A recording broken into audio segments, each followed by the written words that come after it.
book, The Psychology of Money, Chapter 5, Getting Wealthy versus Staying Wealthy. Good investing is not necessarily about making good decisions. It's about consistently not screwing up.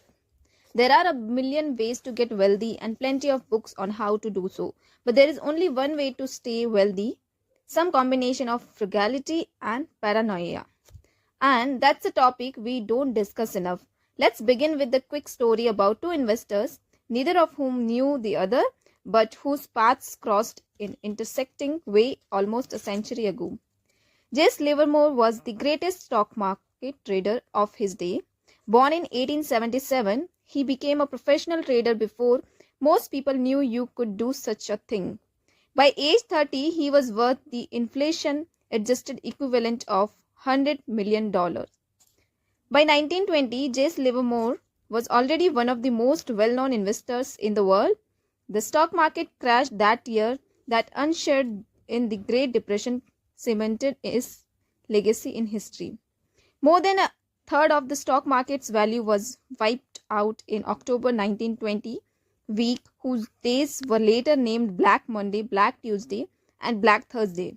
Livermore's wife, Dorothy, feared the worst when her husband returned home on October 29th. Reports of Wall Street speculators committing suicide were spreading across New York. She and her children greeted Jesse at the door in tears, while her mother was distraught. She hid in another room, screaming. Jesse, according to biographer Tom Robinson, stood confused for a few moments before realizing what was happening. He then broke the news to his family. In a stroke of genius and luck, he had been short the market, betting stocks would decline. "You mean we were not ruined?" Dorothy asked. "No, darling. I have just had my best ever trading day. We are fabulously rich and can do whatever we like," Jess said. Dorothy ran to her mother and told her to be quiet. In one day, Jesse Livermore made the equivalent of more than $3 billion. During one of the worst months in the history of the stock market, he became one of the richest men in the world. As Livermore's family celebrated their unfathomable success, another man wandered the streets of New York in desperation. Abraham Germansky was multi-millionaire real estate developer who made a fortune during the roaring 1920s. As the economy boomed, he did what virtually every other successful New Yorker did in the late 1920s, bet heavily on the surging stock market. On October 26, 1929, the New York Times published an article that in two paragraphs portrays a tragic ending. Bernard H. Scandler, attorney of 225 Broadway, was asked yesterday morning by Mrs. Abraham Germansky of Mount Vernon to help find her husband, missing since Thursday morning. Germansky, who is 50-year-old and an East Side real estate operator, was said by Sandler to have invested heavily in stocks. Sandler said he was told by Mrs. Germansky that a friend saw her husband late Thursday on Wall Street near the stock exchange. According to her informant, her husband was tearing a strip of ticket tape into bits and scattering it on the sidewalk as he walked towards Broadway. And that, as far as we know, was the end of Abraham Germansky. Here we have contrast. The October 1929 crash made Jesse Livermore one of the richest men in the world, and it ruined Abraham Germansky, perhaps taking his life. But fast forward 4 years and the stories cross paths again. After his 1929 blowout, Livermore, overflowing with confidence, made larger and larger bets. He wound up far over his head in increasing amount of debt and eventually lost everything in the stock market. Broke and ashamed, he disappeared for 2 days in 1933. His wife set out to find him. Jesse L. Livermore, the stock market operator of 1100 Park Avenue, missing and has not been seen since 3 p.m. yesterday, the New York Times wrote in 1933. He returned, but his path was set. Livermore eventually took his own life. The timing was different, but Germansky and Livermore shared a character trait. They were both very good at getting wealthy and equally bad at staying wealthy. Even if wealthy is not a word you would apply to yourself, the lessons from the observation apply to everyone at all income levels. Getting money is one thing, keeping it is another. If I had to summarize money's success in one single word, it would be survival. As we will see in chapter 6, 40% of companies successful enough to become publicly traded lost effectively all of their value over time. The Forbes 400 list of richest Americans has on average roughly 20% turnover per decade for causes that don't have to do with death or transferring money to another family. Capitalism is hard, but part of the reason this happens is because getting money and keeping money are two different skills. Getting money requires taking risks, being optimistic, and putting yourself out there. But keeping money requires the opposite of taking risks. It requires humility and fear that what you have made can be taken away from you just as fast. It requires frugality and an acceptance that at least some of what you have made is attributable to luck. So, past success can't be relied upon to repeat identically. Michael Mortis, the billionaire head of Sequoia Capital, was asked by Charlie Rose why Sequoia was so successful. Moritz mentioned longevity, nothing that some venture capital firms succeed for 5 or 10 years. But Sequoia has prospered for 4 decades. Rose asked why that was. Mortis: I think we have always been afraid of going out of business. Rose: really? So it's fear? Only the paranoid survive? Moritz: there's a lot of truth to that. We assume that tomorrow won't be like yesterday. We can't afford to rest on our laurels. We can't be complacent. We can't assume that yesterday's success translates into tomorrow's good fortune. Here again, survival, not growth or brains or insight. The ability to stick around for a long time without wiping out or being forced to give up is what makes the biggest difference. This should be the cornerstone of your strategy, whether it's in investing or your career or a business you own. There are 2 reasons why a survival mentality is so key with money. One is the obvious: few gains are so great that they are worth wiping yourself out over.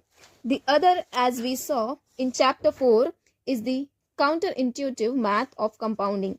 Compounding only works if you can give an asset years and years to grow. It's like planting oak trees. A year of growth will never show much progress. 10 years can make a meaningful difference, and 50 years can create something absolutely extraordinary. But getting and keeping that extraordinary growth requires surviving all the unpredictable ups and downs that everyone inevitably experiences over time. We can spend years trying to figure out how Buffett achieved his investment returns, how he found the best companies, the cheapest stocks, the best managers. That's hard.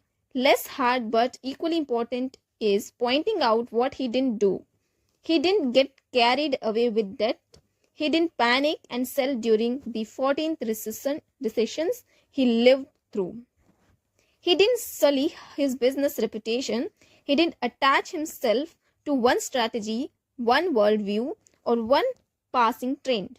He didn't rely on others' money. Managing investments through a public company meant investors could not withdraw their capital. He didn't burn himself out and quit or retire. He survived. Survival gave him longevity, and longevity, investing consistently from age 10 to at least age 89, is what made compounding work wonders.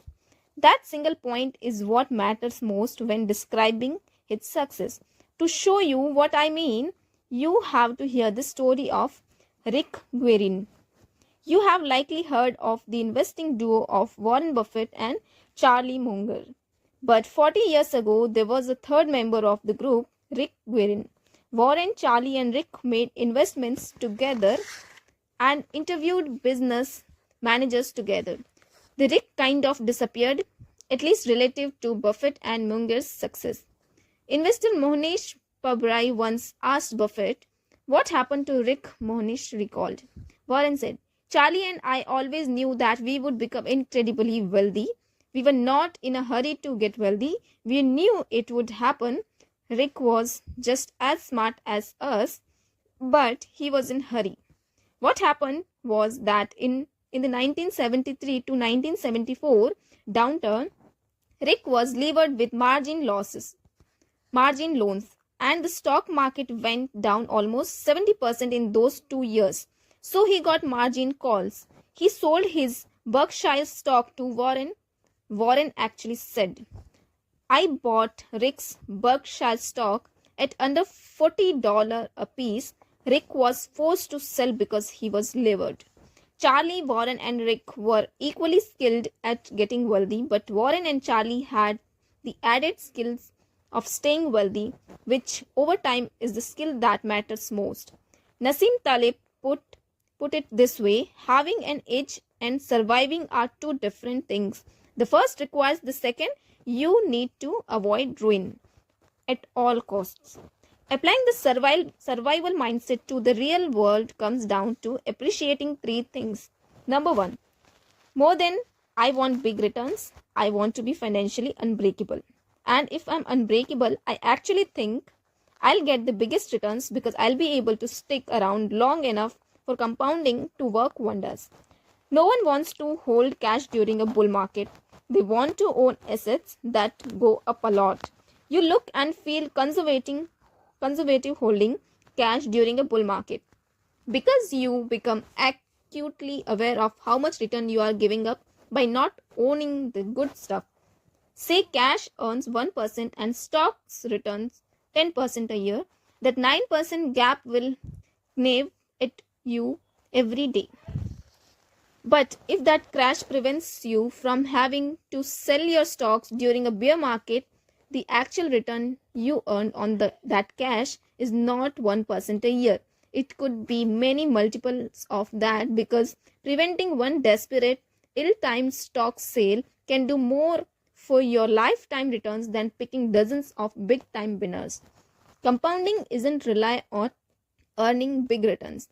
Merely good returns sustained uninterrupted for the longest period of time, especially in times of chaos and havoc, will always win.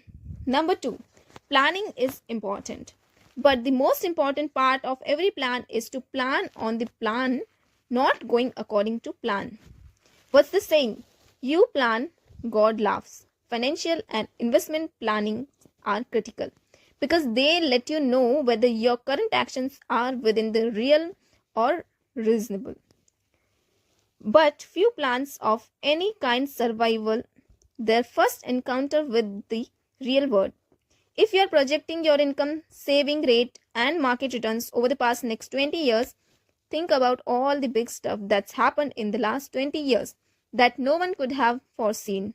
September 11th, a housing boom and bust that caused nearly 10 million Americans to lose their homes, a financial crisis that caused almost 9 million to lose their jobs, a record-breaking stock market rally that ensued, and a coronavirus that shakes the world as I write this. A plan is only useful if it can survive reality, and a future filled with unknowns is everyone's reality. A good plan doesn't pretend this one true. It embraces it and emphasizes room for error. The more you need specific elements of a plan to be true, the more fragile your financial life becomes. If there is enough room for error in your savings rate that you can say, it would be great if the market returns 8% a year over the next 30 years, but if it only does 4% a year, I'll still be okay. The more valuable your plans become, many bets fail not because they were wrong, but because they were mostly right in a situation that required things to be exactly right. Room for error. often called margin of safety, is one of the most underappreciated forces in finance. It comes in many forms: a frugal budget, flexible thinking, and a loose timeline. Anything that lets you live happily with the range of outcomes. It's different from being conservative. Conservative is avoiding a certain level of risk. Margin of safety is raising the odds of success at a given level of risk by increasing your chances of survival. Its magic is that the higher your margin of safety, the smaller your age needs to be to have a favorable outcome. Number third, a barbell personality, optimistic about the future but paranoid about what will prevent you from getting to the future, is vital. Optimism is usually defined as a belief that things will go well, but that's incomplete.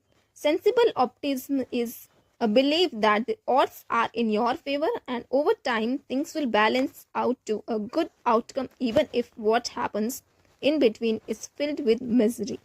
And in fact, it will be filled with misery. You can be optimistic that the long term growth trajectory is up and to the right, but equally sure that the road between now and then is filled with landmines and always will be. Those two things are not mutually exclusive.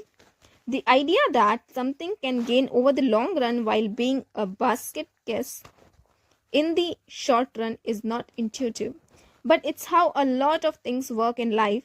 By age 20, the average person can lose roughly half the synaptic connections they had in their brain at age 2, as inefficient and redundant neural pathways are cleared out. But the average 20-year-old is much smarter than the average 2-year-old. Destruction in the phase of progress is not only possible but an efficient way to get rid of access. Imagine if you were a parent and could see inside your child's brain. Every morning you notice few synaptic connections in your kid's head. You would panic. You would say, "This can't be right. There's loss and destruction here. We need an intervention. We need to see a doctor." But you don't. What you are witnessing is normal path of progress. Economies, markets, and careers often follow a similar path. Growth amid loss. Here's how the US economy performed over the last 170 years. But do you know what happened during this period? Where do we begin?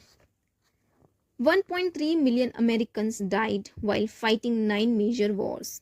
Roughly 99.9% of all companies that were created went out of business. 4 US presidents were assassinated. 675,000 Americans died in a single year from a flu pandemic. 30 separate natural disasters killed at least 400 Americans each. 33 recessions lasted a cumulative 48 years. The number of forecasters who predicted any of those recession rounds to zero. The stock market fell more than 10% from a recent high at least 102 times. Stocks lost a third of their value at least 12 times. Annual inflation exceeded 7% in 20 separate years. The words economy's pessimism appeared in newspapers at least 29,000 times according to Google. Our standard of living increased 20-fold in these 170 years, but barely a day went by that lacked tangible reasons of pessimism.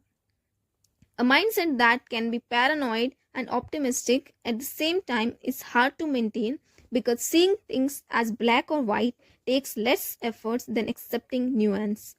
But you need short-term paranoia to keep your life alive long enough to exploit long-term optimism. J.S. Livermore figured this out the hard way.